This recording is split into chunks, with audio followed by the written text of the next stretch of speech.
Hello and welcome to a new video. We're over here on Roosevelt Island. Clear blue skies, crazy warm, considering we've had sub-zero temperatures for the last, 2 weeks. I'm way overdressed. And on that brings me to my first point.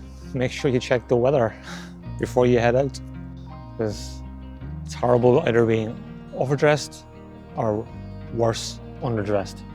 That's the first thing I've learned in all the years of photography. The second thing that I've learned is it's a bit of a two-part, because I think there's distinctions. The first thing is lack of motivation. I haven't really ever suffered with this.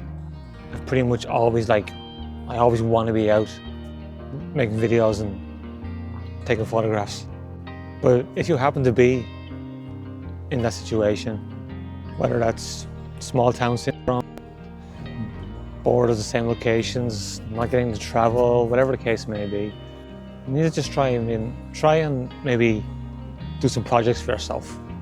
Like photograph green doors, photograph people holding hands. I did a video a while back where I went out in my local neighborhood, and I've always struggled because to me it's boring. I focused on flowers and I focused on close-ups, and it seemed to work, helped me out, got me going again, back in the rhythm. So if you're lacking motivation, just breathe through it, try something different, and I guarantee you it will eventually kick back in for you. But for me, what gets me most when I'm out and about doing photography is that my brain quite often is on fire. I mean, it's racing. There's just so much going on, so many thoughts in the brain. And then, especially if you're like me in this day and age in the world, there's a lot of stress going around. And I find myself out and I can't focus. Then I start getting angry with myself because I can't see any photographs. And I've come to realize that when that happens, you just gotta pack it in. Just pack it in and go home and try and breathe as best you can. Thankfully, it's not all the time, but it can be really tough sometimes. So just don't be hard on yourself. Just try and write it out, and don't forget to breathe. The photography will come back to you. I can guarantee you that.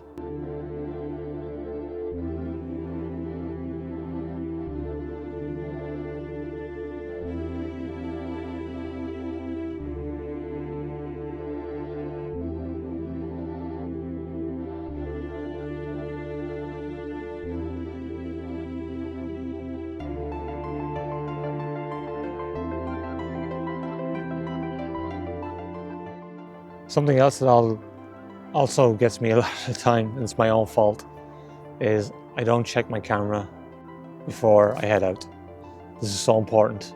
Even if you think you've done it the night before or from your last shoot, go in there and make sure that all your settings are where you want it to be. My go-to settings, f5.6 to f8, so anywhere in that range. Base shutter speed 2/50th.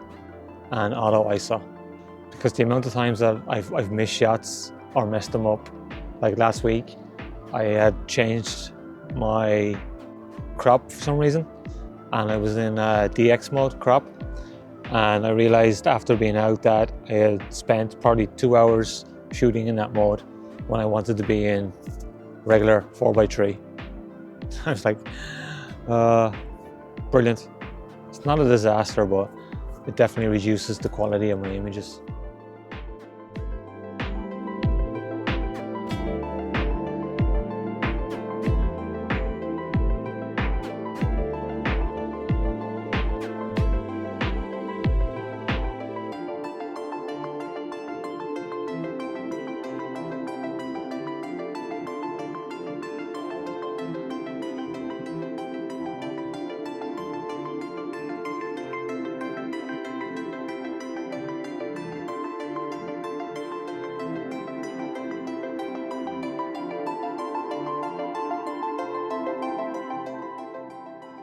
Be ready with camera in hand. The amount of times I've been out and about and I'm heading to an area or a actual point of interest, the amount of shots I've missed because I haven't had the camera in my hand. Or I walk up out of the subway and I'm faffing around, missing all these shots. And sometimes they can be the keepers, those quick, spontaneous shots. So have your camera ready. And as you're walking up to your location, some people say, get there, stop, check it out, play with your compositions. They're not wrong, but I definitely recommend too that as soon as you get there, if you see it, take the shot. Especially if you're getting the right light, because don't forget, that can change and it might not come back. So definitely get there, fire off a few shots, and then slow it down and get your composition ready. And then you can play around with your settings and all that stuff.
This one is a quick one, and that is simply don't be afraid to break the rules.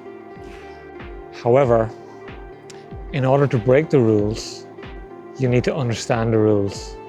So please, learn your camera inside out, learn the exposure triangle, which I know I keep banging on about, but it's so important. You need to know how shutter speed, aperture affect each other when you change them in relation to each other. Once you have that down, you can basically do whatever you want for your own artistic choices. But if you want your own artistic choices, know what you're doing. Understand all the modes, aperture priority, shutter priority, learn as much as you can, and then you can have all the fun in the world. Because when you don't know what you're doing, it can cause massive frustrations.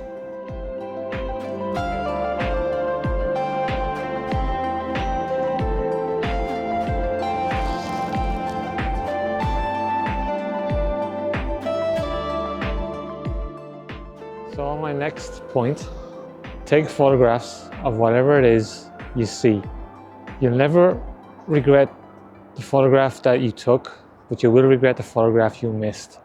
And there's also an added bonus in that if you take photographs of stuff that don't work out, well, it's the best way to learn. You can look at it, you can see what's going on. Maybe you didn't realize there was a tree creeping in from the left-hand side or right-hand side. Maybe the foreground was way too messy. Whatever the case may be. Maybe the light was just a little off. Maybe you might realize you should have shifted left or right, up or down. There's always learning to be had. And you get that practice, practice, practice. I've just done that here. I've just seen a few random things. The bridge, the building here behind me, the chimneys.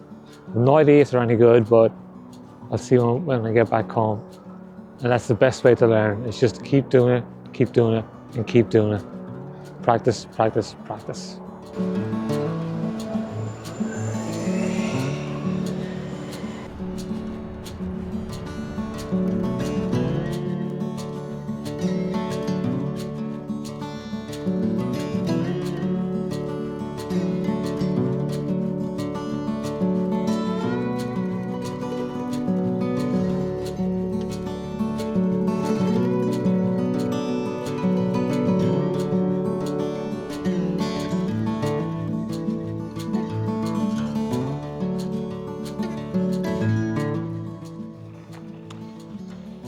the last thing that I have learned, which I will leave you with, is that we have to support each other.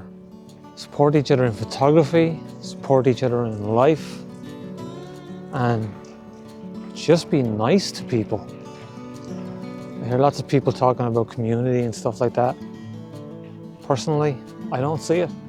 People that are talking about community build communities, but they want to take money off you for that community.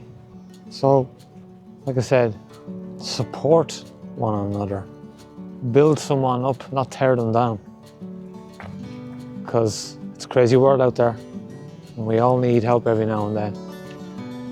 And if anybody's still here watching this, because I've had to learn this the hard way myself. Haven't had any, I wouldn't say I haven't had any, but like in the early days, I had zero help, zero people to talk to, zero people wanted to help. So I know how hard that can be. So please, anybody wants to reach out, I will help 100%. Whether that's in person, or that's answering a question, or that's over a phone call, video call, whatever the case may be. But let's support each other, especially us little guys. All right, folks, I think that's gonna do it for today. So I'm gonna head back across the bridge, head home, and drink a beer. Till the next time, thank you so much. Hope you enjoyed the photographs today, the little POV, and I hope you got something out of it. Please feel free to leave a comment below. All right, friends, laters.